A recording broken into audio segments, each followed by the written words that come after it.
We are here today with Brent Murphy. He is the Director of Technology here at Mercer County Schools, and he's going to tell us just a little bit about his career and what he does every day.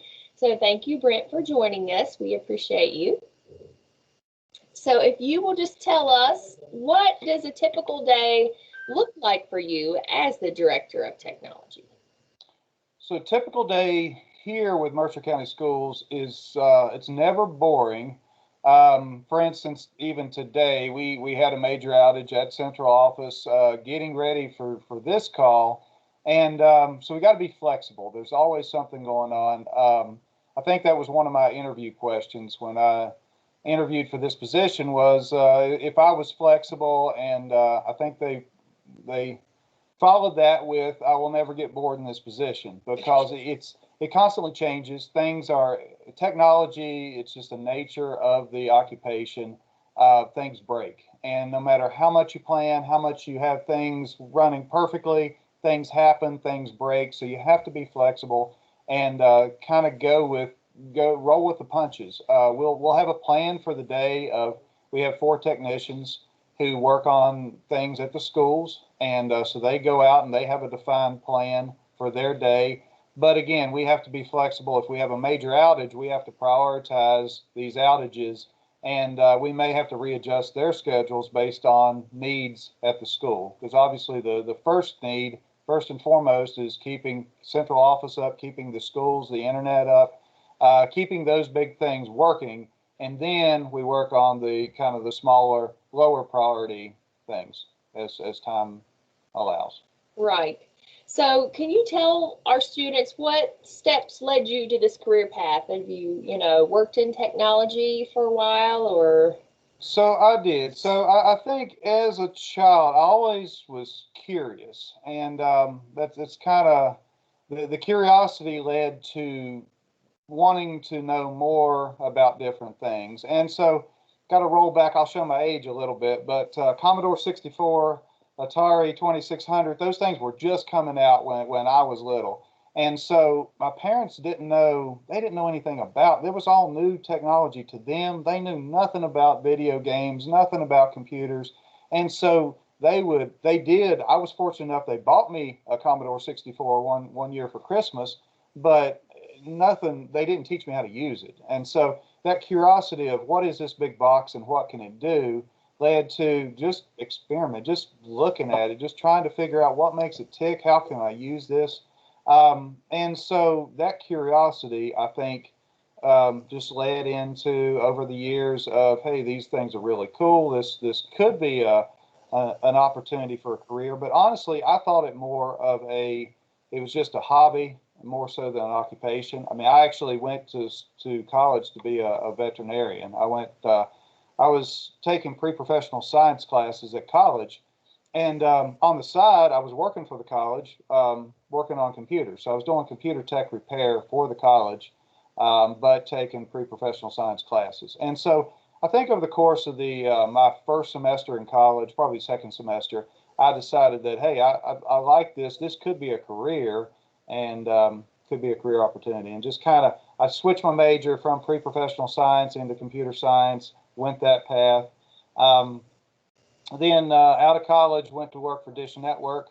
Worked there for 15 years, so traveled a lot, got to see a lot of different technology with satellite television. We supported call centers throughout the world, and got to see a lot of neat places. Got to do a lot of neat things, and then ultimately ended up here at Mercer County Schools just to, and I may be stepping on your toes for another question of why did I choose where I'm at, but honestly, to make a difference. That was the one thing that I wanted to do, that I didn't feel like I was getting the opportunity at Dish in my career. And I think that's very important in your career, is you need to think about things that what are important to you. What do you want to get out of this career? Because at the end of the day, you spend more time working than you're going to spend at home. You spend more time working with your work family than you do with your real family.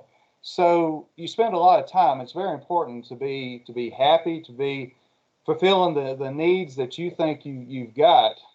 So my defined needs were that I needed to help people. I needed to feel like I was making a difference to people versus putting money in someone else's pocket, to be honest. And so that to me was important, and the opportunity came with Mercer County Schools, and I took it. I'd say with this career field, there are a lot of different options that students could think about. Like there's a wide variety of careers that would be involved in technology. Like if they were thinking about school, there's probably a lot of different avenues that they could take with this type of career, I would think.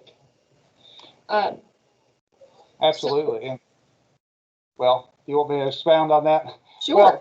Well, one thing I will say that absolutely there are several different career paths within computer science, because I think everyone wants to pigeonhole computer people in one path, and that's you're a computer repair tech, and that's what you do. You work on stuff, and you're good with computers. That doesn't mean that's just a portion of what we do.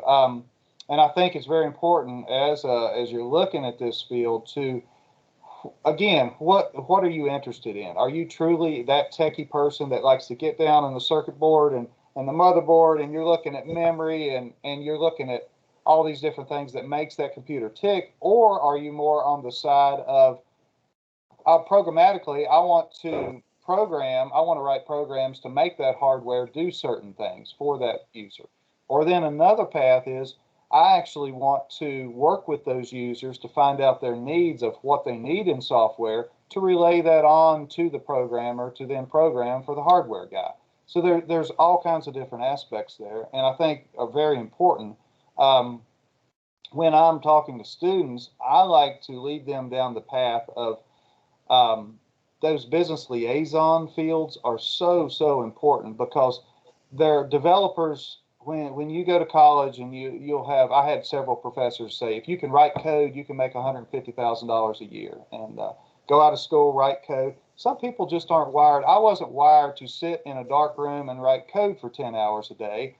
I wanted to interact with people. So that wasn't me. So maybe you, and that's great, but it wasn't me. But I soon found out that the guys that writing the code often don't interact with the people that need to use the software. And that's where that business analyst field is very important. Maybe that code is written in India by a developer that works overnight, but he doesn't relate well to the American user. He doesn't speak the same language that we use to communicate what our needs are with that software. So that's the person, the business analyst goes in between that developer and that end user and kind of translates. It says, hey, what do you need? What do you want this to do? Well, it's not doing this. So let's work with the developer and make it do that. So that's a very neat field that they really don't advertise much, but is so very important. And now I would think this field would be a great field for students to get involved in. It's, for the future, there will always be jobs available. I think with the way technology is, so prevalent right now in our society, that it would be a great career path. It is, and the nature of the beast is like we talked about earlier. There's always something breaking. You got job security because there's just so many components to it that there's always something going wrong and always something breaking. And I go back to while hardware support is so important, and yes, we do have to fix things, and yes, we have to get to the granular level. There's skill sets of people skills. Don't lose sight of those people skills that it takes to. Even when my technicians are working on a problem, they need to understand the problem first before they can fix it. So you've got to be able to talk to that person. You've got to be able to ask probing questions of what exactly were you doing? What caused us to get to where we are, where we're broken? And then you can kind of roll back and start doing some troubleshooting. But yes, people skills are very, very important. I would think this career also would have a lot of challenges, daily challenges in this field. What do you think is the most challenging thing about your job? Probably the most challenging goes back to understanding what the user wants or what the person wants that you're working with to best help them. It's very hard. A lot of times we work with a ticket system where users will submit a ticket saying what's broken and what needs repaired or what's causing them issues. We won't get enough information. 95% of the time, we don't get all the information we need from that ticket because that person assumes we're all knowing and we know what's broken, and we really don't. We we have to talk to that person. So the most challenging thing is just finding out what it is that's broken, so then we can fix it. A lot of times it requires parts and things that we may not have. So we may take one trip out to find out that we need something else. And we've got to come back, get some more parts, go back, because we had no idea that what was broken required certain parts. So the challenging thing is, again, working with those users to determine their needs so we can best help them. Right. And I think you touched on a little bit earlier in the interview some rewarding aspects of your job as well. Helping others, I think, was one thing that you had mentioned. Absolutely. So leaving, one of the most rewarding things that I personally have, and this comes from years ago, working in a call center where we talked a lot about a servant's heart, having that servant's heart, naturally wanting to help others.